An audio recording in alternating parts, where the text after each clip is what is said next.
Hello everyone, welcome to let's uncomplicate. My name is Geeta. आज मैं फिर आप लोगों के सामने एक बार दोबारा आ गई हूँ आगे के चैप्टर्स लेकर। और हमारा जो सेशन चल रहा था, हमारी जो सीरीज़ चल रही थी, वो क्लास फोर्थ की एनसीईआरटी की बुक चल रही थी, उसकी पूरी समरी टू दी पॉइंट्स में। तो क्लास फोर्थ की जो है हमने चैप्टर्स कवर कर लिए हैं 18 तक, राइट। 1 to 18 तक हमने कवर कर लिया है। आज जो मैं चैप्टर कवर करूँगी 19 to 23, और इसके बीच में कुछ कुछ चैप्टर्स आपको मिसिंग मिलेंगे। तो उस चैप्टर में कुछ ऐसा है नहीं, इसलिए मैंने कुछ डाला नहीं। अगर आपको लगता है कि कुछ उसके अंदर होगा तो आप एक बार एनसीईआरटी की बुक उठाएंगे और देखेंगे तो आपको पता चल जाएगा। तो आज जो हम चैप्टर कवर करेंगे वो हमारा चैप्टर होगा, कौन सा हमारा चैप्टर होगा, वो 19 to 23। 19 to 23 हम जो है चैप्टर लेंगे और इसको पूरा टू दी पॉइंट्स में मैं क्लियर करूँगी। और उम्मीद करती हूँ कि आप सब लोग अच्छे होंगे और अपने नोट्स अच्छे से प्रिपेयर्ड कर रहे होंगे और इस बार का CTET का एग्ज़ाम आप अपना अच्छे से निकाल लेंगे। तो मैं तो बस एक जरिया हूँ, तैयारी आपको करना है। आपके सामने पूरे नोट्स हैं टू दी पॉइंट्स में, आप बस एक इसको अच्छे से प्रिपेयर्ड कीजिए और अच्छे से कीजिए। तो क्लास फोर्थ की जो है एनसीईआरटी की बुक है वही हम कर रहे हैं, EVS की 19 to 23 चैप्टर हम कवर करेंगे। इन्वायरमेंटल स्टडी, पर्यावरण अध्ययन, ठीक है, और पूरा ये हिंदी में है। तो आगे हम चलते हैं, आगे स्टार्ट करते हैं। सॉरी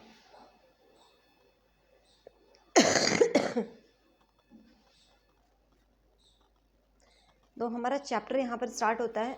सबसे पहले जो 19 चैप्टर है उसके अंदर बताया गया है जड़ों की जाल। जड़ों की जाल, अब जड़ों की जाल से मतलब कि बहुत सारे जड़ होंगे। अब आप खुद एक बार सोचिए कि कौन सा ऐसा पौधा होता है, सॉरी कौन सा ऐसा पेड़ होता है जिसमें बहुत सारी जड़ें होती हैं। तो आपने देखा होगा कौन सा, बरगद का जो पेड़ होता है उसके अंदर लटकती हुई क्या होती हैं, जड़ें होती हैं। अगर आपको नहीं याद आ रहा है तो मैं आपको दिखा देती हूँ कि ये बरगद का पेड़ होता कैसा है, आपके माइंड में अच्छे से रहेगा। देखिए, ये बरगद का पेड़ होता है, उसमें लटकती ऐसी शाखाएं होती हैं और ये जो है बच्चे इसको पकड़ के झूला भी झूलते हैं, इतनी मजबूत होती हैं ये।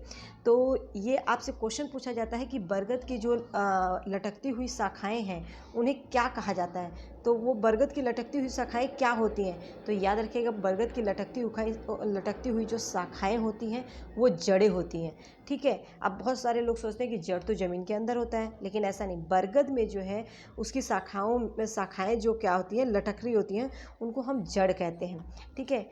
अब ये आप यहाँ पे चित्र से अंदाज़ा लगा सकते हैं। अब एक चीज़ बताया गया है इस चैप्टर में रेगिस्तानी ओक के बारे में। जो रेगिस्तानी ओक है ये पाया कहाँ पर जाता है, तो ये जो पाया जाता है ये ऑस्ट्रेलिया में पाया जाता है, ठीक है। इस पेड़ में जो ऑस्ट्रेलिया है, एक मिनट। तो जो रेगिस्तानी ओक होता है, रेगिस्तानी ओक के बारे में कुछ लाइनें हैं जो टेस्ट में जो है आपके एग्ज़ाम में CTET में स्पेशली पूछा जाता है। और इसमें पूरी देकर कोई पॉइंट्स पूछ सकता है कि इसमें से कौन सा रेगिस्तानी ओक के बारे में सही नहीं है, तो इसको ध्यान से देखिएगा। तो सबसे पहले जो है इस पेड़ में जो है पत्तियाँ बहुत कम होती है। कौन से पेड़ में, जो रेगिस्तानी ओक होता है। तो इसमें जो है ये सबसे पहले तो ये कहाँ पे पाया जाता है, ऑस्ट्रेलिया में। इसमें पत्तियाँ बहुत कम होती हैं। इस पेड़ की जड़ें पेड़ की लंबाई की 30 गुना गहराई तक ज़मीन में पाई जाती हैं। मतलब जो इसकी जड़ें हैं, रेगिस्तानी ओक, इसकी जड़ें हैं जितनी पेड़ की लंबाई है उसकी 30 गुना ज़मीन के अंदर के गहराई तक पाई जाती हैं, जब तक कि वहाँ पे पानी जब तक कि उसकी जड़ें जो है पानी तक ना पहुँच जाए। तो याद रखिएगा वो वहाँ तक उसकी जड़ें होती हैं जब तक वो पानी के अंदर तक ना पहुँच जाए। पानी पेड़ की जड़ों में जमा रहता है। पानी जो होता है वो कहाँ पर जमा होता है, जड़ों में जमा रहता है। यहाँ के लोग वनों के अंदर पतला पाइप लगाकर जो पानी खींच लेते हैं। तो होप सो ये चारों पॉइंट्स जो हैं आपको क्लियर हो गए होंगे। उम्मीद करती हूँ 3 पॉइंट्स हैं ये क्लियर हो गए होंगे। आगे चलते हैं। अच्छा, एक चीज़ और इसके बारे में जान लीजिए। यहाँ पर आपका ये बहुत ही इम्पोर्टेंट है। पेड़ काटने के खिलाफ एक कानून बनाया गया है। काटने के खिलाफ क्या है, कानून बनाया गया है। वो कानून क्या है, सड़क पर बिजली के खंभे के पास एक इतना लंबा घना पेड़ था कि बल्ब की रोशनी भी नहीं आ रही थी, इसलिए लोगों उसकी छटाई की लोगों को उसकी छटाई की ज़रूरत है। ऐसा करने के लिए लोगों के इलाकों में सरकारी दफ्तर के लिखित मंजूरी लेनी पड़ती है। मतलब आप पेड़ ऐसे नहीं काट सकते हैं। पेड़ काटने के लिए भी आपको, अगर वो सड़क पर पेड़ है तो उसके लिए आपको जो है सरकार से मंजूरी लेनी पड़ेगी। मतलब पेड़ काटने के खिलाफ जो है कानून बनाया गया है। ठीक है, आगे चलते हैं।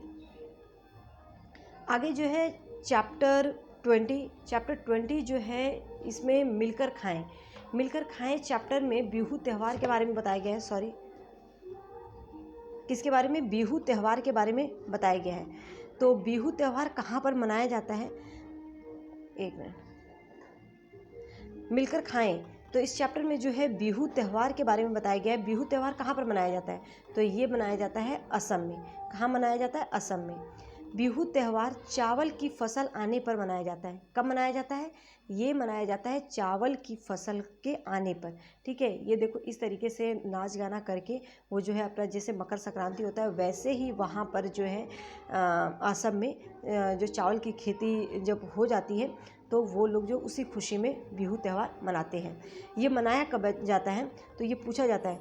माघ बिहू जो है, माघ बिहू 14-15 जनवरी को, ये असम कैलेंडर के हिसाब से, क्या 10वें महीने माघ की प्रथम और द्वितीय तिथि को मनाया जाता है। ये आपको पता होना चाहिए।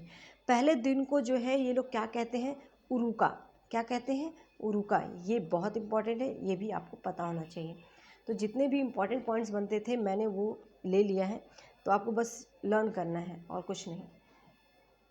आगे देखते हैं भेला घर। असम में ही जो है भेला घर होता है।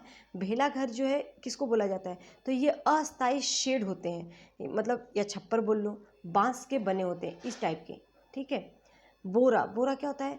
बोरा किसे कहा जाता है? तो चावल की एक छोटी सी किस्म, मतलब चावल की ये किस्म होती है। कहाँ पे? असम में। पूछा जा सकता है कि बोरा क्या है? चावल, गेहूँ, तो ये आपको पता होना चाहिए चावल है। ठीक है, चावल की एक किस्म है। पकने के बाद ये जो है चुप नहीं, ये थोड़ा सा चिपचिपा हो जाता है।